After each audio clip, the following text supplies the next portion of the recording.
قل ما كنت بدعا من الرسل، اے نبی فرما دیجئے میں کوئی نیا رسول تو نہیں بن کے آیا. یہ بدعت کا لفظ دین میں جو نئی چیز داخل کی جاتی ہے نا، یہاں پہ بدعا من الرسل، فرما دیجئے میں کوئی نیا رسول تو بن کے نہیں آیا، یعنی مجھ سے پہلے بھی رسول گزرے ہیں. وما ادری ما يفعل بی ولا بکم، مجھے تو خود نہیں پتا کہ میرے ساتھ کیا ہونا ہے اور تمہارے ساتھ کیا ہونا ہے. سر کتنی سخت آیات ہے. مجھے خود نہیں پتا کہ میرے ساتھ کیا معاملہ ہوگا، حالانکہ کلیئر ہے، لیکن عقیدہ کلیئر کیا جا رہا ہے کہ گاڈ اورینٹڈ بنو. یعنی جن لوگوں کو خدا کی شناخت ہوتی ہے نا، وہ اس عقیدے میں اتنے محکم ہوتے ہیں کہ وہ بانگے دھول یہ بات کرتے ہیں کہ ہماری ڈیسٹنی میں کیا لکھا ہے یہ اللہ ہی جانتا ہے. چاہے جائے کہ کوئی شخص کسی بزرگ کے بارے میں دعویٰ کر دے. صحیح بخاری میں حدیث ہے، کتاب الشہادات چیپٹر کے اندر میں نے مسئلہ علم غیب کے اوپر ڈیٹیل لیکچر دیا ہے، مسئلہ نمبر 6A اور 6B.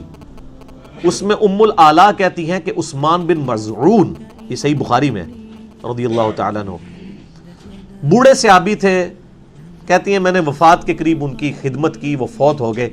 جب وہ فوت ہو گئے تو میں نے یعنی ان کے بارے میں کہہ دیا کہ عثمان اللہ کے ہاں تو تیرے لیے جنت ہی جنت ہے، بخشا بخشا ہے. تو نبی علیہ السلام میرے پاس کھڑے تھے تو آپ نے فرمایا تمہیں کس نے بتایا کہ یہ بخشا ہوا ہے؟ خدا کی قسم اگرچہ میں اللہ کا رسول ہوں لیکن مجھے نہیں پتا میرے ساتھ کیا ہونا ہے. یہ صحیح بخاری کی حدیث ہے. سر یہ سٹوری بک نہیں ہے.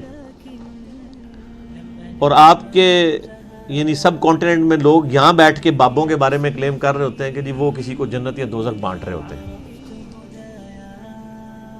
یہ جناب یہ حدیثیں نہ ہوتی تو یقین کریں جس طرح سب کانٹیننٹ میں دین کا حلیہ بگاڑ دیا گیا نا، کوئی شخص ہدایت تک پہنچ ہی نہ سکتا. یہ تو اللہ کا بڑا کرم ہے کہ الحمدللہ دین کتابوں میں موجود ہے، بابوں میں تو نہیں رہا، کتابوں میں موجود ہے. بابوں اور کتابوں کا فرق یاد رکھنا. جو بابے کتابیں بتا رہے ہیں نا، ان بابوں کو امام مانے، اور جو صرف اپنی کہانیاں کرا رہے ہیں آپ کو، تو ان کی باتیں سمجھ لیں کہ وہ لوگ یعنی آپ کو دین کا وہ حلیہ بگاڑ کے بتا رہے ہیں اور رسپیکٹ اویل کرنے کی کوشش کر رہے ہیں. ایسے شخص کی کوئی رسپیکٹ نہیں. میں نے پچھلے دنوں میں یہ قادیانیوں کے والے سے ایک کلپ چڑھا ہے کہ قادیانی کیوں حق قبول نہیں کرتے. تو میں نے بتایا یہ بیماری تو ساروں میں ہی ہے. وہ ایک فرقہ آئیڈینٹیفائی ضرور ہو گیا ہے لیکن باقیوں کی بھی تو یہی حالت ہے. کدھر حق قبول کرتے ہیں؟ جو ان کے بابوں نے پڑھا دیا. اور بابوں کی رسپیکٹ وہ کتابوں سے زیادہ کر رہے ہوتے ہیں. حالانکہ تھوڑی سی عقل استعمال کریں کہ آپ نے کسی بابے کی رسپیکٹ کیوں کی تھی؟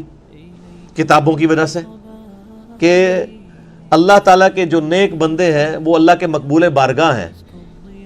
تو یہ قرآن اور سنت نے آپ کو نیک بندوں کی محبت آپ کے دل میں ڈالی. لیکن اگر وہ نیک بندہ خود قرآن اور سنت کا دشمن بن جائے تو اب وہ تو بابا رہا ہی نہیں ہے. وہ کون سی بزرگی میل کر رہا ہے؟ وہ تو ایکسپیل ہو گیا، اس کیٹیگری سے باہر نکل گیا.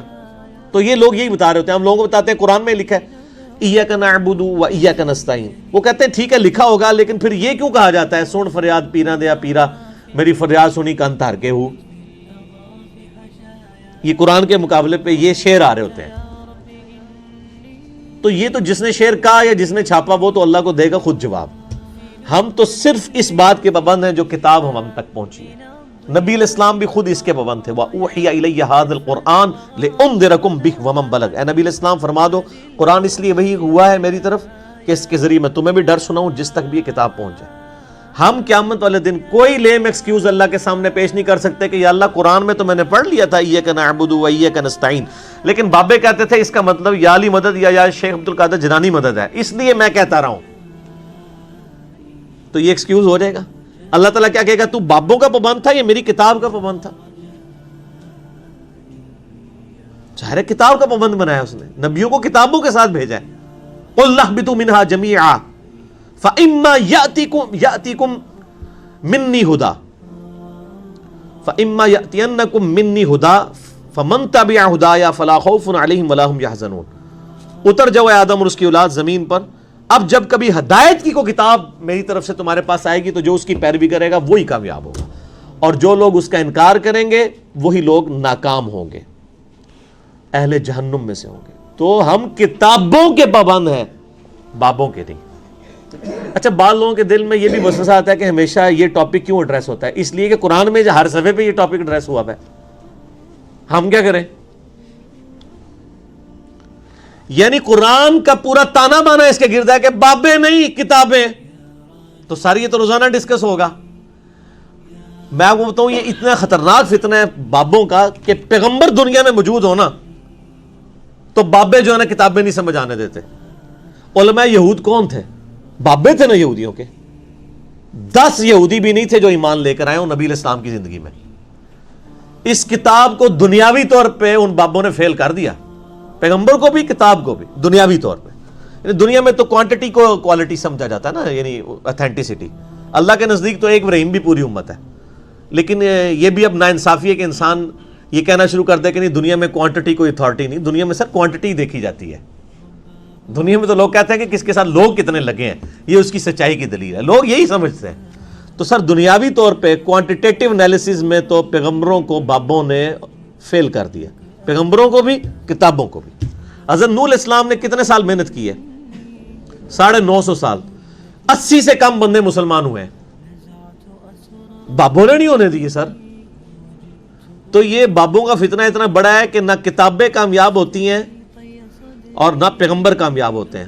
بابوں کے فتنے کو اسی لیے بار بار قرآن میں ایڈریس کیا گیا کہ اگر یہ فتنہ ایڈریس ہو گیا تو باقی ساری باتیں سمجھ آ جائیں گی۔ آج دنیا میں کوئی بھی شخص جس کو آپ کتاب و سنت سے کوئی بات پیش کرتے ہیں اور وہ قبول نہیں کر رہا ہوتا، اس کے پیچھے ایک ہی ریزن ہوتی ہے، بابا۔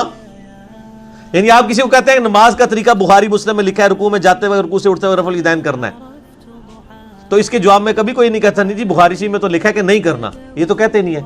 وہ آگے کہتا ہے جی یہ تو لکھا ہوگا لیکن ہمارے جو علماء ہیں غلط ہے۔ تو پھر کیا کتابوں کے مقابلے میں کیا چیز آتی ہے؟ بابا۔ تو میرا یوٹیوب پہ کلپ ہے بابوں اور کتابوں میں فرق، صرف وہی بابے رسپیکٹیبل ہیں جو کتابوں کے اوپر ہیں، اور اگر کتابوں پہ نہیں ہے تو ان کا کردار وہی ہے جو نبی علیہ السلام کی مبارک زندگی میں علماء یہود کا کردار تھا کہ وہ لوگوں کو نبی علیہ السلام کی دعوت قبول نہیں کرنے دیتے۔ تو سر وہ ختم تو نہیں ہو گئے نا، ان کی مانوی اولاد اور روحانی اولاد تو نہیں کہنا چاہیے، ان کی شیطانی اولاد آج تک موجود ہے، اور نبیوں کی روحانی اولاد بھی موجود ہے جو آج بھی وہی باتیں کر رہی ہے۔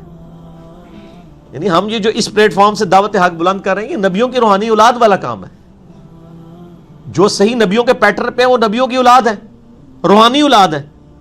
اسی لیے کہا گیا نا النبی اولا بالمؤمنین من انفسہم وازواجہ امہاتہم، نبی علیہ السلام مومنین کی جانوں پر ان سے بڑھ کر حق رکھتے ہیں، اور نبی کی بیویاں امت کی، تو نبی پھر کیا ہوئے؟ امت کے باپ، اور امت کیا ہوئی؟ نبی کی اولاد روحانی۔ امت اجابت ہو جو دعوت قبول کر لے، یہ نہیں ہے کہ جو دعوت قبول نہیں کر رہا وہ بھی روحانی اولاد ہے، وہ اولاد نہیں ہے۔ وہ تو اللہ تعالیٰ نے واضح کہہ دیا، نوح علیہ السلام کا صلبی بیگوٹن سن تھا، اللہ نے کہا یہ نوح تیرا بیٹا ہی نہیں ہے، کہ ہوئے اس کے عمل جو ہیں وہ غیروں والے ہیں۔ یعنی بیگوٹن سن ہو کے بھی اللہ نے نوح علیہ السلام کو کہا کہ یہ تیرا بیٹا ہے ہی نہیں ہے، کیونکہ اس نے تیری دعوت قبول نہیں کی ہے۔ آج کتنے سید ہیں نا نماز پڑھتے ہیں نا کوئی دین کے ساتھ ان کا تعلق ہے، اور وہ اپنی عزت جو ہے پیغمبروں والی ویل کروا رہے ہوتے ہیں، حتیٰ کہ وہ یہ کہہ رہے ہوتے ہیں کہ جی ایک امتی آیا میرے کو، وہ ہمیں امتی کہہ رہے ہوتے ہیں، بھائی ہم آپ کے امتی نہیں ہیں، بھائی نبی علیہ السلام کے امتی ہیں، سیدوں کے امتی تو نہیں ہے نا۔ امتی ہونے میں تو دونوں برابر ہیں۔ ہاں ٹھیک ہے کہ اللہ نے بنو اسرائیل کو جس طرح جہان والوں پہ فضیلت دی تھی، اب اس امت میں بنو اسماعیل کو فضیلت دی ہے، اس فضیلت سے تو کوئی انکار ہی نہیں ہے۔ یہ بھی ایک زیادتی ہے، کوئی کہہ کہ فضیلت نہیں ہے، فضیلت تو ہے۔ بخاری مسلم کی حدیث ہے کہ خلافت صرف بنو اسماعیل میں ہو سکتی ہے، غیر اسماعیلی غیر قریش خلیفہ نہیں بن سکتا، کیونکہ جس طرح اللہ نے قرآن میں 2 دفعہ کہا نا انی فضلتکم علی العالمین، بنی اسرائیل کو پہلے فضیلت دی تھی، اب بنو اسماعیل کو قیامت تک کے لیے فضیلت۔ اسی لیے دیکھیں جو آخری خلیفہ مہدی ہے وہ بھی بنی اسماعیل میں سے ہوگا، حضرت فاطمہ کی اولاد میں سے ہوگا، وہ فضیلت اپنی جگہ ہے۔ لیکن اگر ایک بندے کے کرتوت ہی سے نہیں، میں نے کئی بار بتایا کہ میرا اپنا کلاس فیلو تھا انجینئرنگ یونیورسٹی میں، وہ قادیانی تھا اور سید تھا، تب اس کو چاٹنا شروع کر دیں تو وہ اس کا سید ہونا کس کام کا؟ تو وہ بس صرف اسی طرح کا سید ہے جس کو کہتے ہیں کہ وہ کتابی سید ہوا نا، وہ یعنی کاغذی سید تو سید نہ ہوا۔